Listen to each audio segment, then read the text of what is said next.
This is how to factory reset or hard reset the Wiko Ride 2 WU300. That's what it looks like. It's got a little bit of a textured back, and this is how we do it. We're going to hold volume up and power at the same time. Ready, go. And we're looking for the little white menu in the center of the screen, and we'll let go, both fingers right there. All right, now with the volume keys, we want to choose the recovery mode. So this is volume up only. And now, don't push power, push volume down for OK. Volume down for OK, there we go.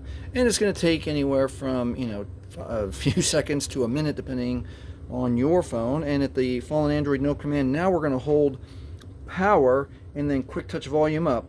Power, quick touch volume up. All right, these keys are a little old, so let's try again. Power, quick touch volume up. Huh. Let's try one. Sometimes it takes a few tries. Here we go. We're going to hold down power and quick touch volume up. There we go. I had to not push so hard. All right, now at the Android recovery menu for this Wiko U300, let's scroll down with volume and select Wipe Data Factory Reset, and then press OK now with power.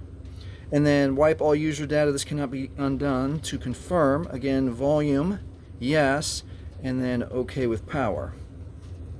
We will be able to verify that the data wipe is complete here. Now remember, if you've used your Google or Gmail account to log into your phone, even though we've just wiped everything off the phone, you'll still need your Google and Gmail account to log back into the phone. And it's now safe to reboot the system. Everything's been cleaned off this phone. And that is how you factory reset, hard reset the Wiko Ride 2. If this has helped you, please like, please subscribe, and thank you for watching.